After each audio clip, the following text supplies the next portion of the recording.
the top 1% paying about 30% of all income tax receipts, and the top 5% paying 50% of all income tax receipts. Just have to fill out the forms and go to the meetings and go through the process. It's not preventing things from happening, it's just making sure they happen in the right way. He was a bit, no. I still believe his use of knowledge in society is the best economics essay I've ever read. Hello and welcome to the Institute of Economic Affairs podcast with me, Tom Clougherty, the IEA's Executive Director. Joining me on the podcast this week, we have the IEA's Kristian Niemietz, Editorial Director here at Lord North Street, and Maxwell Marlow from the Adam Smith Institute, where he is Director of Research and Education. As always, our goal is to bring you a current affairs podcast with a difference. We want to get beyond the headlines and shallow political commentary you may hear elsewhere, and instead look at the deeper ideas and foundational principles that matter to classical liberals.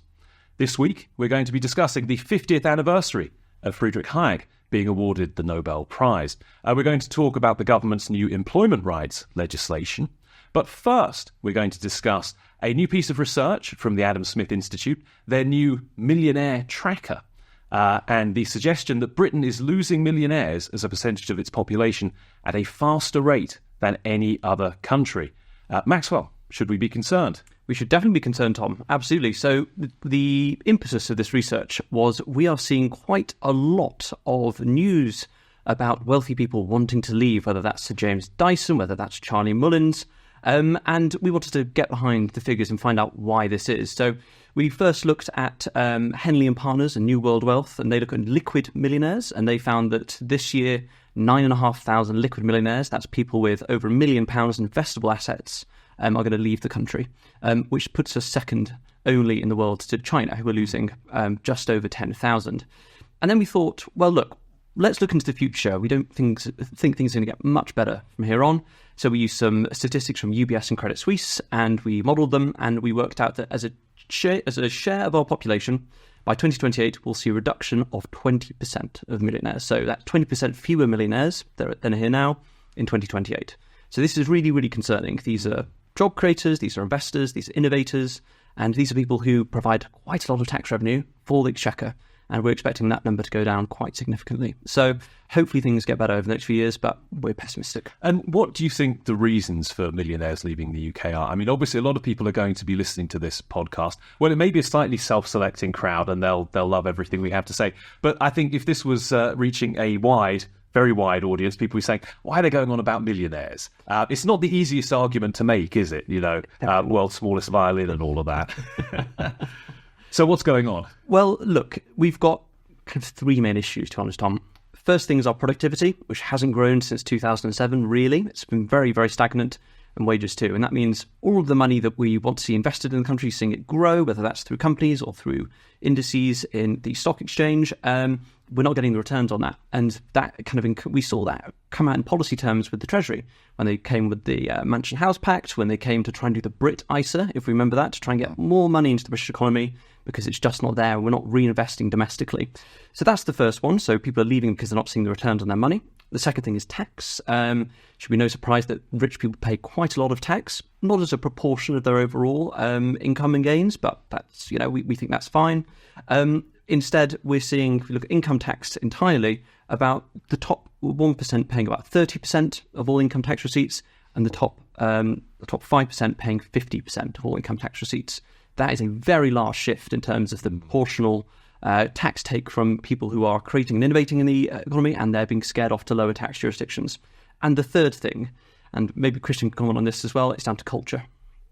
It's down to our anti-prosperity culture in the UK. I like to call it the Martin Lewis effect. So in the UK, we've got the great Martin Lewis, the most trusted person in the UK, according to a lot of polls. And if you're in a bit of financial difficulty, you go to him. He helps you get around some rules. He helps you kind of find ways around different schemes, switch providers. Look at the Americans. What do? You need to be taking extra jobs. You need to be trying to start your own business, investing, max out your 401k, etc., etc. They are trying to grow and create, whereas we're trying to, like crabs in a bucket, pulling the next one down. I think that has been very concerning. We see that with private school fees, carried interest reforms, and capital gains tax. So no surprise everyone's off. I mean, famously, Martin Lewis, money-saving expert, it's one of the most sort of trusted websites in the country. but they won't recommend that people invest their money. Correct. And that's probably partly just a restraint they impose on themselves. There's probably also a kind of legal liability issue and a regulatory issue here, being seen to give financial advice, where maybe this doesn't apply in America. But it is something that strikes me, and I lived in America for a while, how much information there is out there just for ordinary retail investors who are saving for a pension or saving to buy a house. All of these rules of thumb of, build up your 3-month emergency savings, then start filling up your Roth IRA, or actually first kind of maximize your employer match on the 401k and then do the Roth IRA, etc., etc. There's so much out there that you can read, and there are all kinds of articles about, this is the safe way to invest and everything. We don't really have that in the US. When you try and learn the same kind of strategies and techniques and everything, I mean, that makes it sound a bit more grand than it is. Just the basics of trying to build wealth. Almost everything you find online is actually American, and you have to try and work out how does this apply to Britain. Kristian, what do you make of what Maxwell's come up with here? Well, I think one of the issues here is that what is often not widely understood is that the impact of taxation on, well, not just top earners, but in general, that decisions of that kind are made at the margin. So I've seen, it was Richard Murphy, I think, who has written something on this, saying an exodus of millionaires can't happen. He said, first, because these people, they have families here. So part of so there are non-economic reasons for them for staying here.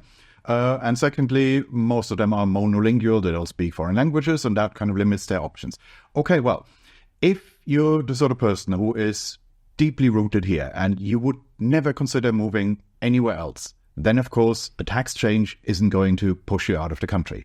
But if you are the sort of person who is already thinking about this, who, say, out of curiosity, sometimes checks job adverts in other places, even though you're not actively thinking about it, but you're open to the possibility. If you're that sort of person, then, of course, tax could be the one factor that makes that decides whether the decision goes this way or that way. Those decisions are made at the margin. And therefore, it's no good to say, well, but most of those people aren't going to move. Most of those people have other reasons, maybe that keep them here, non-economic ones. All true, but it's always the marginal case that we need to be looking at here. And I remember there was a report a couple of years ago by the Institute for Fiscal Studies, I think, where they looked at the top 1%, because there was all this mysticism around the 1%. You remember the Occupy framing? Everything is about the 99% versus the 1%. So they just wrote about this. Who are the 1%? Who are these people? What's their financial profile? Where do they get their money from? Why are they so rich and so forth? And one demographic factor that I remember they highlighted was that, at least in Britain, maybe totally different elsewhere, at least here, a very large proportion of the top percentile of the income distribution are foreign-born people. I can't remember the figure, but vastly higher than the proportion in the working age population as a whole. And what this means is that if a lot of them are foreign-born, then all the non-economic cultural factors that might otherwise stop someone from emigrating, they don't apply. Because, of course, it's true that, so I remember The Economist had an article a while ago where they talked about British expats who lived in Switzerland and people who mostly moved for tax reasons.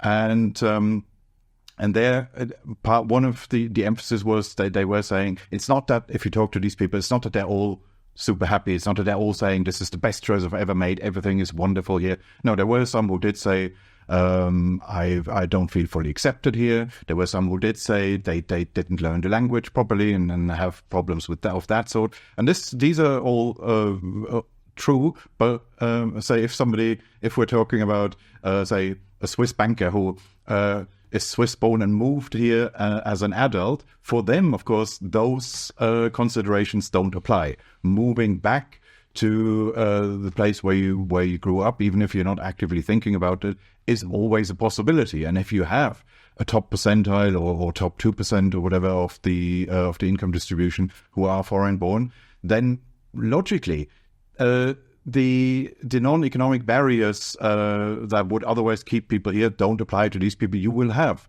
a more mobile top of the income distribution, and maybe that's what's going on here. I think that's very interesting that we may in Britain simultaneously have a more mobile or less rooted to the UK 1% than many other countries.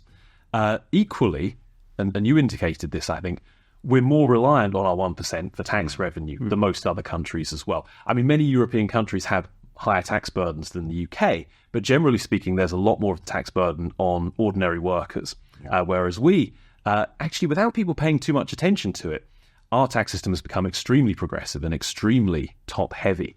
Actually, you mentioned the IFS. Paul Johnson at the IFS has been quite outspoken about this.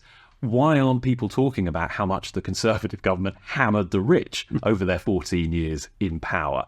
I guess because it goes against the stereotype. But actually, if you look at the numbers, that is basically what's happened. And now I think when you talk about millionaires leaving the UK, a lot of it is about, CGT changes are coming down the track, or we're tightening the non-dom rules, or maybe scrapping non-dom status altogether, putting VAT on private school fees.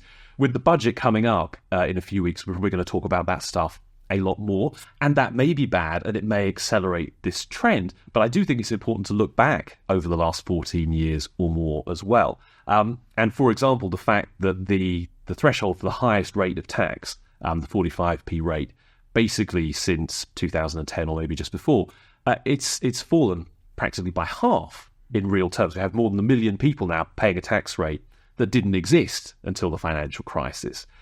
You've had a huge number of people going into the 40p rate.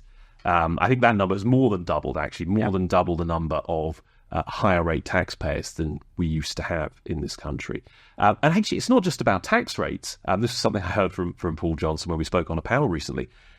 When you look at public sector pay, it was really the higher earners in the public sector who were hammered over the last 14 years. And now you may sit here as a libertarian and say, well, great, we don't want public sector fat cat. And that's probably true, but I would argue maybe we want fewer people working in the public sector, but better people, more productive people.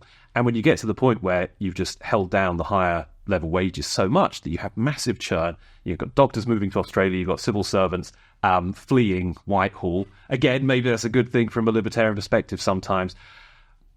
But it's against the caricature of conservatism, and it's also probably quite a damaging thing that they've done, for good reasons, to lighten the tax load on middle earners. But I suppose it also exposes maybe the lie of the left that Britain has been run for the rich over the last decade and a half. Well, it certainly doesn't seem like it since the financial crisis. And the flip side of that is also that if you look at the more egalitarian societies that do have a higher tax take overall, what they do is they don't simply clobber the 1%. They really have much higher taxes on average earners. So if you want a Swedish-style or French-style, Belgian-style public sector, you have to be honest enough to say, there's no way we are going to get that just from the top 1% or the top 2%. You then have to say, this will be noticed by an average or even below average income earners. So this means higher taxes across the board rather than just on some group, which always seems to be someone else anyway. And before we move on to the next topic, let's just touch on the first thing you raised, which was basically about a lack of economic dynamism in Britain. So, yeah, taxes are bad. Maybe we don't have the best culture for encouraging the wealthy and the entrepreneurs to want to come to Britain and want to stay.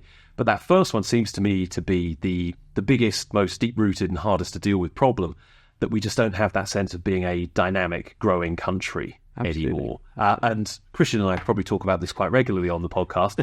Maxwell, we haven't had you on before, or at least not recently. What's your take on it, and what are you guys thinking about the Adam Smith Institute? Well, there's a very interesting long essay written by three gentlemen, Samuel Hughes, Ben Southwood, and Sam Bowman. Yes, I mention it every week. I'm going to mention it again, the Foundations. Big fans. Yeah, huge fans. It is such an amazing essay because it does outline the big problem is nothing gets built. And, you know, we, the ASI, we welcomed some of the planning changes made over the past couple of months by Angela Rayner, Matthew Pennycook, whether that's passporting for brownfield, whether that is allowing, for example, I'll take no credit on this one, the Marlow film studios getting built. That's really good.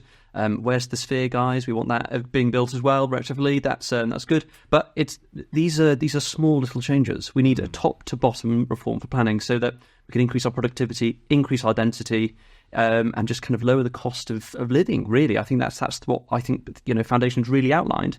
It also comes on to stuff like net zero, right? Closing down our last coal station, despite us being the first country to really bring coal online for industrialisation, was a really indicative move, I think, and it came at the same day that we closed down our steel foundries. So I think there is a massive shift in the way we treat energy in this country, which is very, very concerning. And I just don't think policymakers are awake to it. I looked recently in the US. They're reopening 3 Mile Island, the nuclear power station. That is amazing. They're going to cut their energy costs down massively. I can only see our costs going up and up and up, and that passes on all the way through the economy to the consumer. Yeah, although I don't think there is a general anti-growth or anti-economic dynamism culture. It's more what you often get is the disconnect, especially at a political level, that politicians talk about in the abstract the need to build things, the need to grow the economy, the need to increase prosperity. It's just that as soon as an individual project comes up, then they are against it. But it's not. It would be one thing if Britain really were a NIMBY country where people, even in abstract terms, openly said, "Well, I think we're rich enough. Who needs growth?" So the degrowth camp, they are at least more consistent in this. Although they also make the mistake that they only talk about aggregate measures like GDP as soon as somebody then singles out a particular product. Natalie Bennett did this week or last week. Where she said, well, do we really need strawberries in winter, and get attacked for that? Well, what do you think a lower GDP means in practice? It means fewer strawberries, fewer washing machines and other things.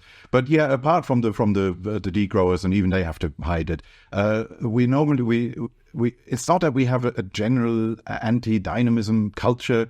Some individual entrepreneurs may even be public figures in their own right. It's more that we praise it in the abstract, but as soon as somebody wants to do something and you can see it, you can hear it, you notice the footprint of that economic activity, that's when there is resistance against it. And then politicians are usually too spineless to say, well, sorry, economic activity has to take place somewhere. I mean, I feel like it might be even more severe than that, actually. I might lean more on the side that actually we do have a genuine overall aggregate kind of dynamism problem in Britain as well. I mean, looking at the political side of it, politicians constantly say we're putting growth first. We desperately need economic growth. We're going to prioritise it. And then they almost never do in any policy area. Like we're going for growth, but also the planning system and net zero and tying everything up in red tape. I mean, I do think there is this creeping sense of kind of regulatory sclerosis where it's just difficult to do anything. And it might not be impossible. And I know when people and the guys who wrote Foundations get some of this pushback on social media, it's like, well, you just have to fill out the forms and go to the meetings and go through the process. It's not preventing things from happening. It's just making sure they happen in the right way. But no, that's not how it works. If you put barriers to activity, you are going to get less activity, and good projects will either never get started or they'll fall some way along the way. And I do think that we do need some kind of deeper cultural shift. It's nice that we're talking about putting growth first, and that's kind of novel. That wasn't really the case probably when we started in our think tank careers. Growth policy probably wasn't a big focus in the way that it is now, but the action is not there to back it up. And actually, this is quite a good segue to topic number 2. Speaking of governments who talk all about growth and boosting the economy and then do things which seem perhaps to head in the other direction, the government has today, this week, announced its new employment rights legislation. And now, of course, they've said that this is going to be a gigantic boon for pay and productivity. And I think this is based on no economics whatsoever.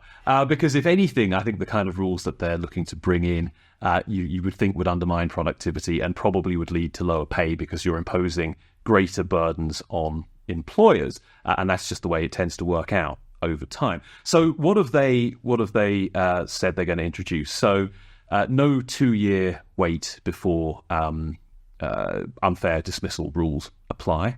They are, it looks like, going to maintain some kind of probation period for new employees, but it'll be shorter, it'll be around 9 months. And even in that period, there'll be some sort of streamlined process for getting rid of employees who just aren't working out. But again, it's kind of that same point I was making. They say, well, no, we're not tying businesses' hands. We're just making sure things are done fairly and that processes are followed. But this is kind of the problem. It's all of the process and it's all of the red tape and the hoops that you have to jump through. Those two measures together, basically just making it much more difficult to get rid of new employees who aren't working out, I think will almost inevitably mitigate against hiring.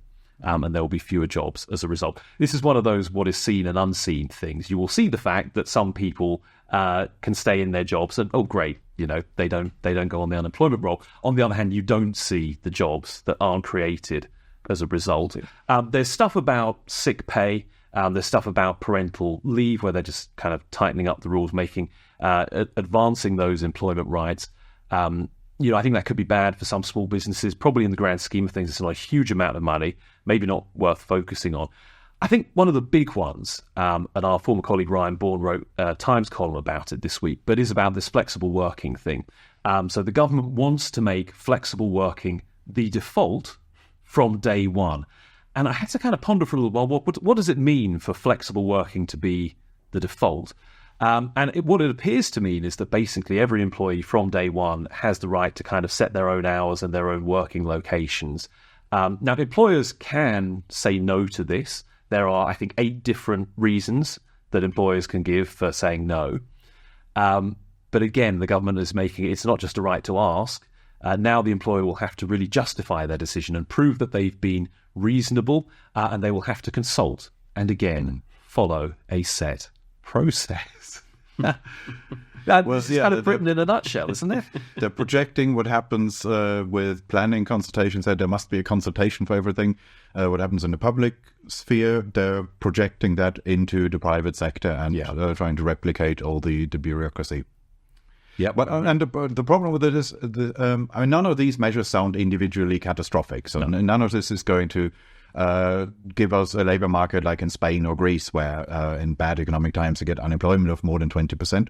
It's just that on this podcast, we've often talked about how terrible the last 14 years were, and I'm sure we'll do so again because they were terrible, and there's no need to sugarcoat that. But one of the few good things you could say over the past recent economic history is that labor market performance, at least that has held up quite well.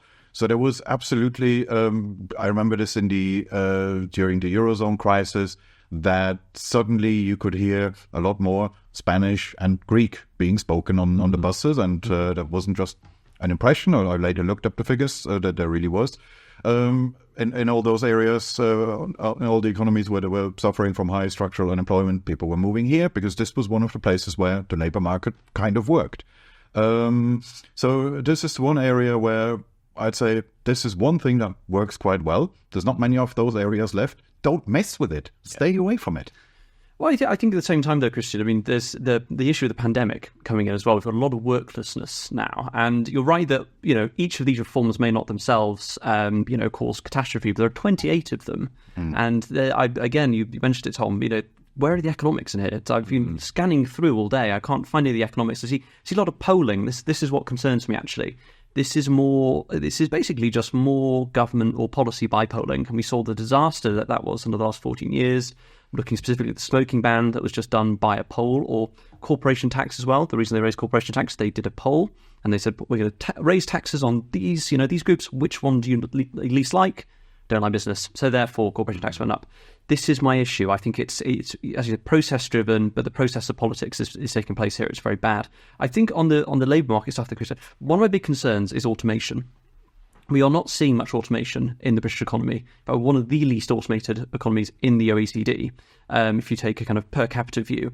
And we had some research out recently, which I know we've debated before outside of this podcast, but we are of the belief that we have something we call human quantitative easing, where we're just getting a lot of low-skilled labour in from all around the world, specifically out of Europe, and choosing instead not to innovate when it comes to robotics or when it comes to proper capital, updating our capital, and basically letting it depreciate and subsidising it with more people coming over. And I think that's a serious problem. And there was a very interesting article earlier today that says we've got 4 million more people in the country than we thought, which is quite a lot more than we thought. So I think that's a big issue. I think some libertarians need to think about, actually. Yeah, but frankly, though, I mean, I do accept maybe more than some libertarians the challenges that mass immigration has posed in the UK.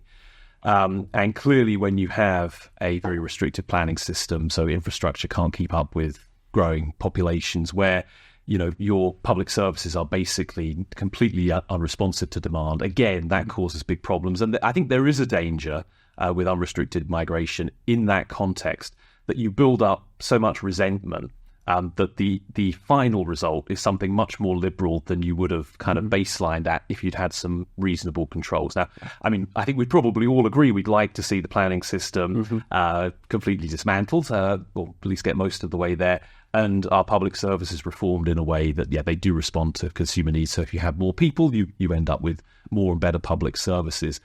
I'm not sure I buy this argument, though, about the human quantitative easing.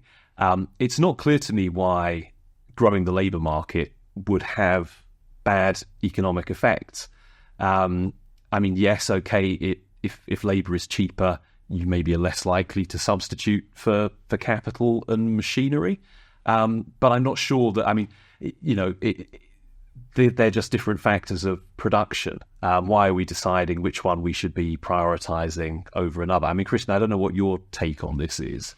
Well, I'd say you can. A libertarian doesn't have to be in favor of fully open borders. You can be in favor of some restrictions, but it should mostly be on the cultural rather than the economic side. On the economic side, immigration really just means a larger population. You add to the demand you add to the supply of labor, but also to the demand. It's not as if people only came here to work and then buried their pay in the garden. They buy stuff and in that way grow demand for other sectors, and that creates jobs there. So that should be completely neutral with regard to overall employment levels and wage levels. Yeah. Well, we're probably not going to settle with that one on this podcast, but maybe it's one we can return to. Have a think tank battle over human quantitative easing. Well, I see. What is it time to move on to our third and final topic then? Rather a different one. Kristian, you want to tell us about a big anniversary this week? Yes, yesterday was the 50th anniversary of the announcement that Friedrich Hayek had won the Nobel Prize in 1974.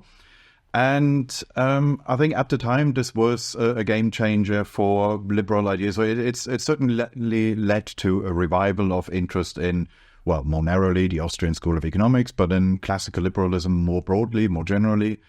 Especially, well, in hindsight, we can now say that this was the beginning of a series. You then had Milton Friedman winning the Nobel Prize 2 years later, and then it was George Stiegler a couple of years later, James Buchanan in the mid-'80s at some point.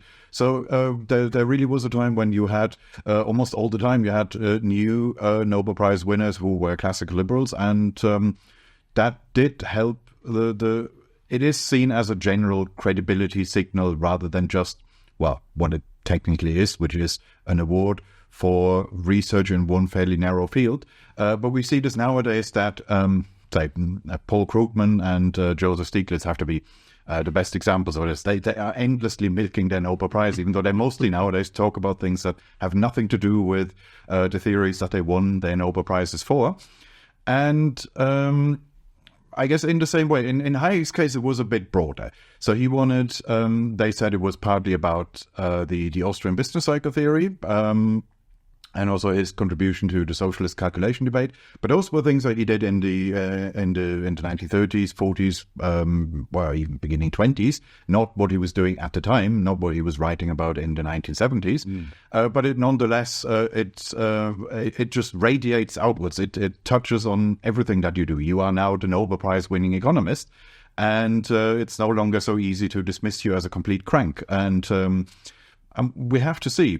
So the things that Hayek won the Nobel Prize for are things that he developed together with his mentor, teacher, Ludwig von Mises, who died, I think, 2 years earlier.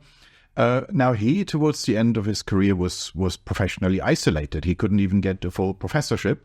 Now, Hayek was in a slightly better place, but nonetheless, I've read this from Bruce Caldwell, who's writing who has written, is still in the process of writing the biggest Hayek biography. He says at the time, Hayek, although he moved back to his original homeland, he was teaching in Austria and I think Salzburg at the time, where he had the problem that nobody knew who he was, that they didn't see him as the superstar economist who returns, but rather somebody that nobody's ever heard of. So we had some success in the English-speaking world with The Road to Serfdom, but also had rough patches and a lot of... So, I mean, the reason why the advice that he gave to Fisher, who would then become the founder of this institute, but also himself as the founder of the Mont Pelerin Society, a lot of that was driven by a sense of being isolated and knowing other liberals are probably in the same position. We all think I'm probably the only one. Everyone is against me. Everyone thinks I'm crazy. And so that's why, even though it was a joint Nobel Prize, it was won together with Gunnar Myrdal, Swedish Social Democrat, but it's fair to say that it had very different impacts on them. So Gunnar Myrdal was already part of the social policy establishment and had been for decades. For him, it probably made little difference. This was one additional recognition, but he was already in a good place. For Hayek, it very much did, and it's also in that sense that this isn't just something that affected one man at a time. There is a reason why we should see this as something that promoted the classical liberal cause, and it's therefore our anniversary too. Yeah, absolutely. I mean, coming on to you mentioned Caldwell. Bruce is, I think, speaking at the LSE next month, so on the anniversary of him receiving the prize. But I just want to touch on some of Hayek's thoughts, actually, in terms of his impact. I still believe his use of knowledge in society is the best economics essay I've ever read, which probably belays a lot. But I think that was such a transformative essay, which has actually influenced Jimmy Wales, the founder of Wikipedia. In fact, Jimmy Wales says, after reading that, I thought, how on earth can we think about computing and the World Wide Web? I think that was so transformative, and although he didn't win the prize for that, I still think it is his best piece of work, to be honest, which is probably heresy at the IEA. But we, the ASI, are also doing some work with on this anniversary. Just a shout out. Essentially, Hayek was our chair of academic advisors for some time, and we're working with the LSE at the moment to get a statue put up. So at LSE, which is proving difficult with the council, but we're endeavouring anyway. But no, I think it's a really great opportunity to celebrate, and I recommend listeners and watchers to listen to Hayek's Nobel Prize speech, which talked about the fallacy of the idea of science in the social sciences, and I think is so much to be learned from that. Given we've just discussed these reforms from Labour, and also a lot of the reforms of the Tories. Just because you have some numbers and stats in there doesn't mean it's absolutely correct. We need to have a really critical view of how people are using economics and social sciences. I think he should be remembered for all eternity for that, I hope. Yeah, absolutely. I mean, while we're plugging upcoming work, we, for the anniversary of Hayek receiving the prize, we have a small book in the works as well, which will republish the speech along with an introduction from one fine thinker over here and a few other sort of reflective essays on some of the themes it raises or provokes. Obviously for the IEA, Hayek is a sort of a founder figure in a way. He wasn't literally the founder. He was the inspiration for the founder of the IEA and exerted a big influence. And I think, you talked about one of his essays. And actually, I think the thing with Hayek, he is undoubtedly a challenging read. And something like The Constitution of Liberty is a magnificent book, which is just rich in so many different ideas and themes, and I think probably does reward going back to it and dwelling on different chapters and passages. But I won't pretend it's one of those ones you just sort of pick up and dip in and out of easily. You do need to have, give it your full attention, and I think that's the case with a lot of Hayek's writing. But his shorter essays, and there are quite a few of them actually, which are, first of all, good, quick reads, but I think just really still resonate today quite powerfully. Now, of course, The Intellectuals and Socialism was sort of an essay which, not directly, but in a way it encapsulated the initial philosophy of the IEA and the idea that basically, and I think this idea kind of was set out by Keynes first in his general theory, but then Hayek kind of ran with it a little bit, that it's kind of a waste of time worrying about short-term politics because politics is largely predetermined by the surrounding intellectual climate, and that if you want to achieve significant change, the focus should be on winning over the intellectuals, what Hayek called second-hand dealers in ideas, persuading them with reasoned argument, and then if you can shift the intellectual climate in the country, then politics will follow. And that certainly was the kind of the ethos of the IEA, to be the long-range artillery in the battle of ideas and try and win over that, what we would call today, an opinion-forming class, and then create the space that think tanks that focus more directly on kind of policy engineering and indeed politicians who are trying to implement these ideas could march on to. I think one of the things I really like about that essay as well is not just that kind of tactical element to it and that theory of political change, but also the fact that Hayek talks about we shouldn't be afraid to be utopian, that these intellectuals are normally won over by big ideas, by exciting ideas, by this sense of intellectual adventure, which he said in that essay, liberalism had at its best, and at the time he was writing, felt that it had lost. But the kind of inspiring ending saying, if we can recapture that spirit, then all is not lost. So I think that's a great read, and it's one I return to quite frequently. The other one, though, is the postscript to the Constitution of Liberty, Why I Am Not a Conservative. And so, of course, there is this famous story about Margaret Thatcher, that she used to carry around the Constitution of Liberty and sort of bang it on tables and say, this is what we believe, isn't it? And I'm assured, we had Charles Moore, Thatcher's authorised biographer, in here this week.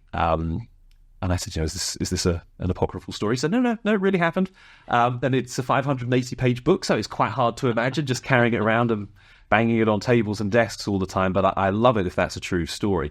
The irony, of course, is the postscript says, why I am not a conservative. And I think it sets out a brilliant case against conservatism, in a way, which is basically, I can't remember the precise words that Hayek uses, but that it's effectively the fate of conservatives to always be dragged in the direction not of their choosing, because the very nature of conservatism is that it cannot provide a different direction from the prevailing kind of intellectual winds of the time. All it can do is slow things down. But generally speaking, you are still moving in the same direction. You're just doing it in a more moderate way. And so I think that's why you have seen at various times and various places this just gradual slide to the left, even when you have conservatives supposedly in power. Of course, the point he's making is that liberalism provides a kind of third prong on the triangle. It's not just a tug of war between this direction, fast or slow. It's actually a completely different direction and a different philosophy that we can embrace. And of course, I think all of us, whatever our disagreements on some areas of policy and so on, that's probably a kind of vision and idea that we find we draw a lot of inspiration from in our work. I mean, Kristian, have you got any particular Hayek favourites?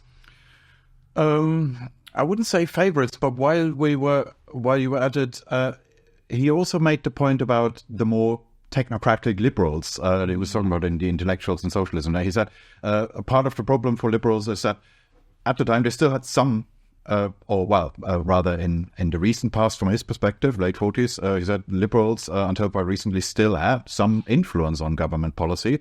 It's just that meant that in order to maintain that, they tried to be as reasonable as possible and talk about small adjustments within the system. But that is exactly what also lost them their long-term influence, because that is what went down well with policymakers. If you want to appeal to policymakers, you have to be pragmatic and reasonable. It's just that is also, by the same token, going to put off the intellectuals, because they want big and exciting ideas. And by only appealing to the policymakers, he said that's the mistake that liberals made as a result maybe of their earlier success, which got them that influence, that they neglected the big ideas, lost the intellectuals, and in that way lost control over the narrative and lost the climate of opinion. And that's why, by the time he was writing this, late 40s, the battle of ideas seemed lost from liberal perspective. So everyone was now operating within the framework that the market economy is something that we've just inherited from the Victorian age, but it's somehow not a rational way of organizing society. And you can maybe here or there try to preserve it a little, but basically you've lost. All the intellectual climate of the time is against you. And that's why he said to Fisher and probably many others, don't go into politics. There's nothing that you can do as long as that is the zeitgeist, as long as that is the climate of opinion. You have to make sure, first of all, that we get a climate of opinion that is more favorable towards classical liberal ideas. And then, as a last step, politics may follow, but you can't start there. That has to be really the final step. Any closing thoughts, Maxwell? Well, I think stand in the middle and you get hit from both sides, said Mr. Thatcher, and I think you're totally right on that one, Kristian. I will reference Dr. Madsen Piri's Why F.A. Hayek is a Conservative, because, which is his postscript to his recent Philosophy of Conservatism book, because he says Hayek was all about conserving the market process, conserving the spontaneity of society, and I think that's so often lost from both of our, main parties, essentially, in Westminster, that they are in power, they can control what goes on, and that is where the buck stops. And I think that is a very concerning thing. So I think I urge policymakers to read Hayek and read a bit of Piri and read everything that comes out of the IEA. Well, and the ASI. Oh, wow. Let's be even where it happens. One thing I find very charming about Hayek's Why I'm Not a Conservative, actually, is he's pondering towards the end of that essay, what should we call ourselves? Because, liberal doesn't mean what it used to mean. In America, you can't really use liberal. It means entirely the opposite. He says, I find libertarian a wholly ugly word. I'm not happy with that one. And then the term he arrives upon, and this is very sweet actually, is old Whig. And it may be historically accurate. I'm probably not qualified to judge that one. But it does show that as great a thinker as he was, and as much of an inspiration as he continues to provide, marketing was perhaps not his strongest suit. Then again, Daniel Hannan puts old Whig into his Twitter profile, or did at least. There we are. All right. Maxwell, Kristian, thank you very much. And thank you everyone for listening and or watching. We'll be back again next week. Until that time, if you want to learn more about anything we do here at the IEA, check out iea.org.uk, sign up for our Substack at insider.iea.org.uk, and I look forward to seeing you again soon. Thank you.